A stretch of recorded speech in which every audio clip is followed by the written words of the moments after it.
Part 1. The Invisible Chains. Click subscribe to this channel to get more profound insights. Have you ever asked yourself why you obey? Not just in the obvious ways like stopping at a red light or following school rules, but why you obey silently, automatically, without question. Why do you follow orders even when they conflict with your own inner voice? Today we begin an intense psychological and philosophical journey, a deep descent into the nature of obedience, compliance, and the haunting power of conformity. This is not just about institutions. It's about your soul, about how you, without even realizing it, may be living someone else's life. You see, we live in a world shaped by invisible forces. Laws, customs, traditions, social expectations, they're not just rules. They're psychological cages. The French philosopher Michel Foucault once wrote, "Where there is power, there is resistance." But what if we've forgotten how to resist? What if the greatest trick power ever pulled was making us believe we were free? In the next few minutes, you'll confront questions that may disturb you. You'll see yourself in a mirror that doesn't flatter but reveals. Let's start with the famous Milgram experiment. In the 1960s, psychologist Stanley Milgram wanted to understand how ordinary people could participate in atrocities, like those committed during the Holocaust.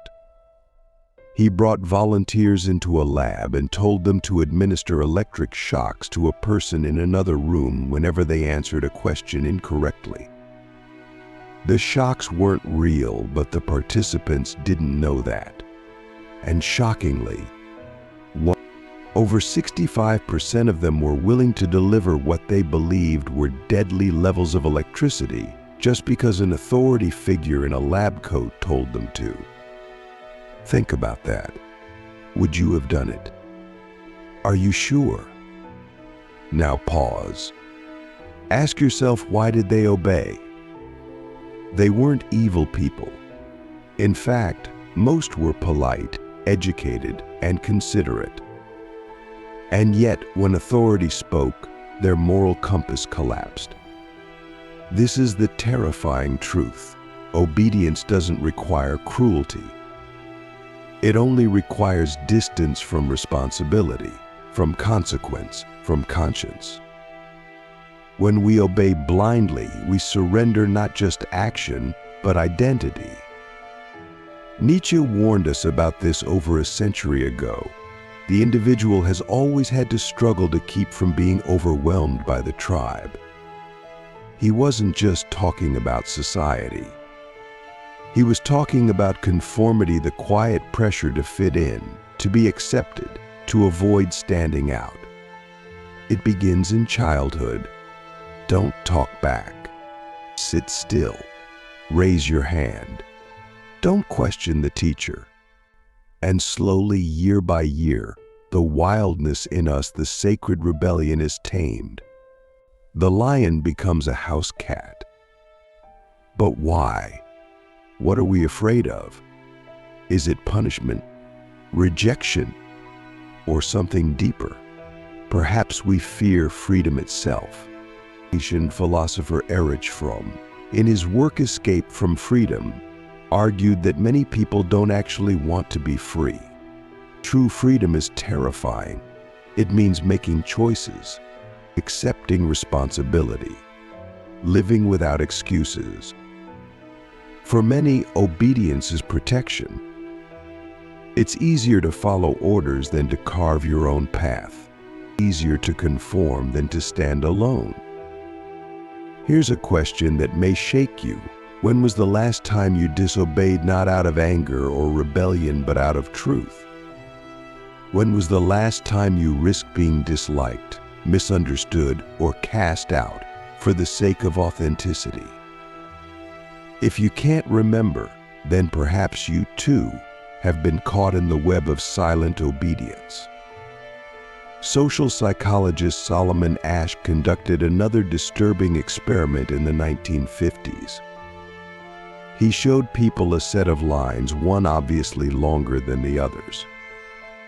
But when actors in the room unanimously gave the wrong answer, 75% of participants also gave the wrong answer at least once. Not because they believed it, but because they didn't want to be the odd one out. They didn't want to be different. They chose to lie to themselves and others just to belong. It's easy to judge them, but look around. How many people do you know who go to jobs they hate, say yes when they mean no, stay in relationships that suffocate them, or follow ideologies they no longer believe in just to avoid confrontation? We are a species addicted to approval.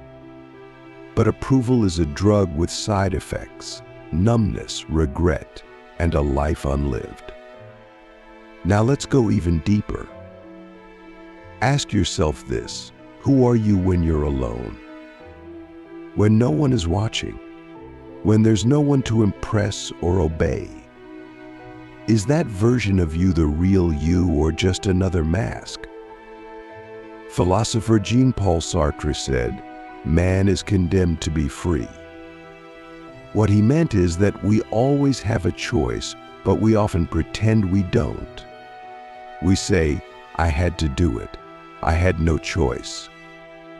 But we did. We just feared the consequences of choosing.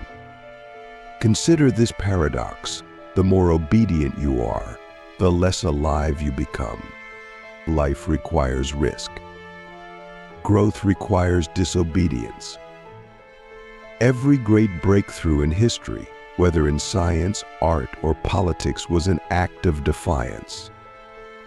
Galileo, Socrates, Gandhi, Martin Luther King, these were not obedient men. They were rebels. They paid a price, but they awakened the world. And yet we still teach our children to obey above all else. We reward conformity. We punish disobedience. We label the non-compliant as difficult, problematic, disrespectful. But what if they're just more awake than the rest? What if they see the chains we've learned to ignore? This is not an argument for chaos. Society needs structure. But structure without soul becomes tyranny. Obedience without conscience becomes evil.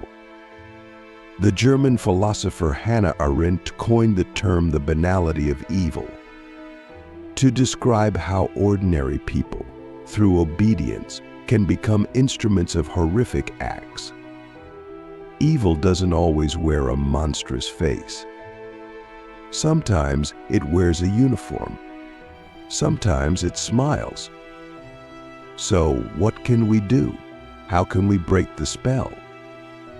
The first step is awareness, to see the systems we've internalized. The second is courage, to say no when everyone else says yes. And the third is love, not the soft, sentimental kind, but the fierce love of truth.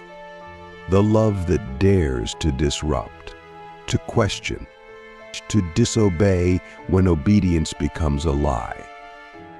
Here is your challenge this week. Disobey one small expectation. Say what you really feel. Don't nod when you disagree.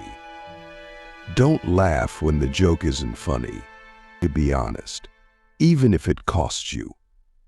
Especially if it costs you. Because that's the first breath of freedom. And when you do, pay attention. How does it feel? Frightening? Liberating? Do you feel more alive? That's the signal that you're waking up. That you're no longer just a product of obedience, but a creator of your own path. What if the greatest danger isn't the tyrant or the dictator, but our own willingness to obey?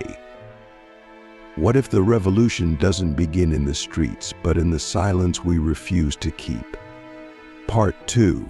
the seduction of belonging.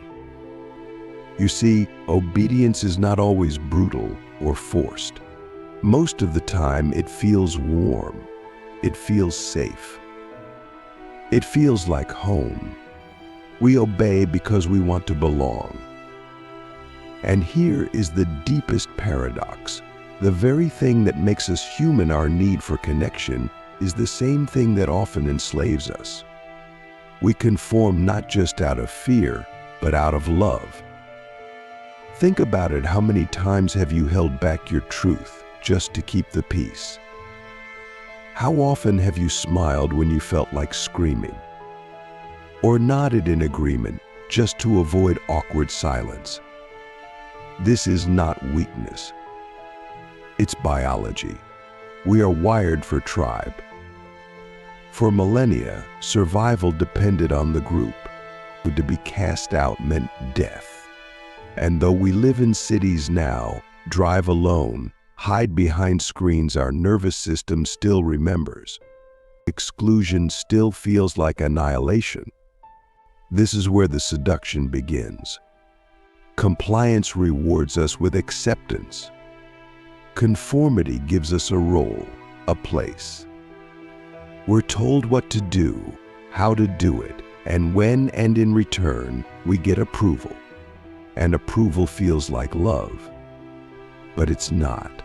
It's love's counterfeit, conditional, fragile, and ultimately hollow. The philosopher Soren Kierkegaard once said, "The crowd is untruth." He didn't mean that groups are always wrong, but that truth rarely survives the pressure of the masses. Because the crowd doesn't seek truth, it seeks comfort. It seeks agreement. It seeks the lowest common denominator. And so, when we conform to the crowd, we often abandon what is deepest in us. Here's a question that may unsettle you. Who would you be if you were raised in a different culture, a different religion, a different time? Would your beliefs still be yours? Or are they simply the result of repetition and reward? This is the terrifying beauty of self-inquiry. It strips away the illusion of autonomy. It forces you to confront how much of your identity is borrowed. We're not just obedient to authority, we're obedient to culture, to trends, to ideologies, and perhaps most dangerously, to our own past selves. We keep playing the same roles because we once received praise for them. The smart one, the good girl, the quiet son. And slowly we become caricatures of ourselves, trapped not by chains but by expectations. Psychologist Carl Jung warned, the most terrifying thing is to accept oneself completely. Why? Because to do so, we must defy all the masks we've worn. We must disobey the inner judge that echoes the voices of parents, teachers, and peers. And that is no small task. To be truly yourself is the greatest rebellion and the greatest responsibility. Let's explore a subtle but powerful form of obedience: internalized shame. This is the voice inside that says, "You're too much, you're not enough, don't speak, don't shine, don't try." It's not coming from a tyrant. It's coming from you. But it was installed by others. And every time you obey it, you reinforce the lie that your authentic self is dangerous. How do we break free? First, we must recognize that obedience often masquerades as virtue. I'm just being respectful. I don't want to cause trouble. I'm keeping the peace. But peace without truth is not peace, it's quiet despair. It's spiritual suffocation. And over time, it leads to resentment, numbness, and regret. Let's dig into practical wisdom. One powerful tool is the pause. Before you agree, comply, or say yes, pause. Ask yourself, is this true for me? Do I actually believe this? Do I want this? This split second of awareness can change your life. It reclaims your agency. It makes you the author of your actions, not just a character in someone else's script. Another tool is solitude. Not isolation, but intentional time alone. Because in solitude, the noise of conformity fades. You hear your own thoughts. You remember who you are outside the performance. Thoreau went to the woods not to escape but to remember. He wrote, "I went to the woods because I wished to live deliberately and not, when I came to die, discover that I had not lived." Are you living deliberately or by default? Let's go even deeper. Obedience often thrives in ambiguity. When we're uncertain, we look to others. This is called social proof. If everyone's doing it, we assume it's right. But this is a dangerous shortcut. The crowd is not always wise. The crowd once cheered for crucifixions. The crowd once burned books. The crowd once stayed silent while atrocities unfolded. Never let the volume of agreement drown out the whisper of conscience. Here's something to reflect on. What rules are you following right now that no longer make sense? What beliefs are you clinging to that no longer feel true? What roles are you performing that are quietly killing your joy? You don't need to answer out loud, but you do need to ask. Because obedience without examination is spiritual sleepwalking. In modern society, we're told we're free. But freedom is not the absence of chains, it's the presence of choice. Ask yourself, are your choices truly yours? Or are they the result of programming, pressure, and fear? To be free, you must be willing to disappoint others. You must be willing to be misunderstood, even hated. But isn't that price worth paying for your soul? Let's not forget the flip side. There are moments when obedience is beautiful, when it flows from love, not fear, when it's a conscious offering, not a compulsion, when we follow the rhythm of something deeper: truth, compassion, justice. That kind of obedience is not submission. It's surrender. Not to an external authority, but to the sacred within. This is where we begin to see the difference between blind obedience and conscious alignment. The first is reactive. The second is intentional. The first kills the spirit. The second nourishes it. So the goal is not to be disobedient for its own sake, but to be awake, to choose, to discern. Philosopher Immanuel Kant said, "Enlightenment is man's emergence from his self-imposed immaturity." It's the courage to use your own reason, to think for yourself, even if that means standing alone, especially if it means standing alone. In a world that constantly demands your compliance, rebellion is sacred. And rebellion doesn't always look like protest.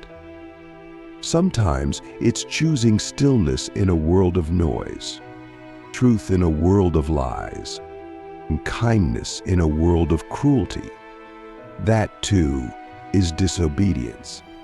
Quiet, powerful, transformative. So I ask you again, not as a challenge, but as an invitation. When was the last time you disobeyed because your soul said no? And when will you next obey because your soul said yes? Part 3, Rebellion of the Soul. Now we arrive at the deepest part of our journey, the moment when the veil is torn and we see not only how obedience shapes us, but how we might transcend it. If you've made it this far, it means something in you is already stirring. Oh, a quiet rebellion perhaps. A voice you've ignored for too long, whispering, "This isn't who I truly am." But rebellion isn't rage. It's not chaos. It's not destruction for its own sake.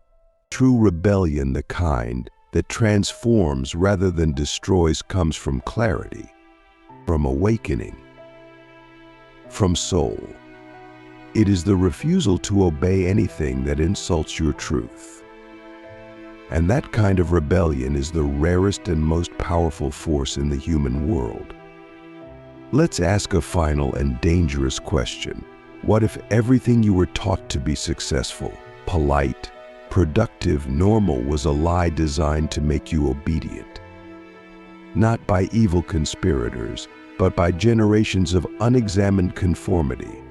Parents, teachers, institutions, they all passed down what they were taught. And so the lie becomes tradition. It becomes identity. But that doesn't make it sacred. It makes it urgent to question. Socrates said, "The unexamined life is not worth living." But what he didn't say is that the examined life is often painful. Because when you truly examine your life, you realize how much of it was inherited, not chosen, not lived, just repeated. And that realization can shatter everything you thought was solid. But after the shattering comes light.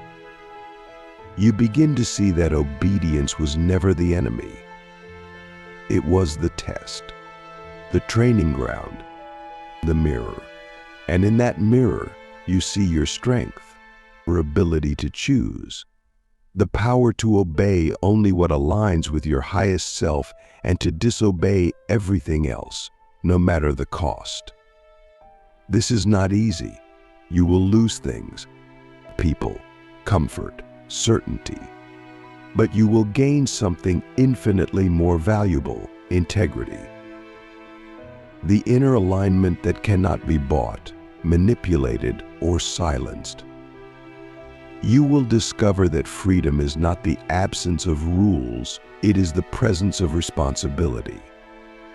It is the willingness to own your life completely. Let's talk about resistance, because the moment you begin to break away from obedience, resistance will rise from others, but more dangerously, from within. Your mind will scream, "Who do you think you are?" Your body will tremble. Your voice will falter. And every cell will beg you to return to the familiar. This is normal. It is not a sign to stop. It is a sign that you're alive. Great spiritual teachers have always taught this. The Buddha left his palace. Jesus defied the temple. Rumi shattered the conventions of his time. They were not rebels for attention. They were rebels for truth. And their rebellion was not loud. It was luminous. It radiated from a place so deep within that no authority could touch it. So how do you live this?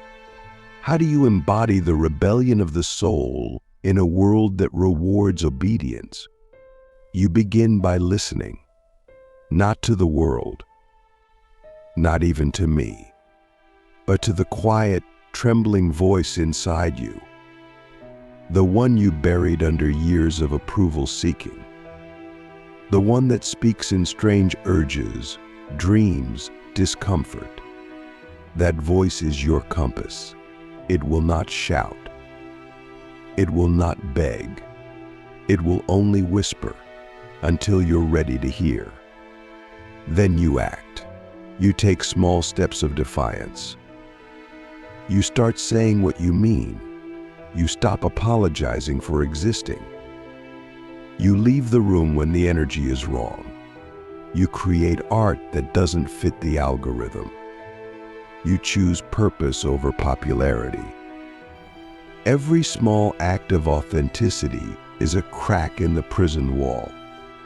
And then you stay in the discomfort, in the wilderness, in the unknown, because that is where your soul grows. That is where the obedient self dies and the awakened self is born. It's not glamorous.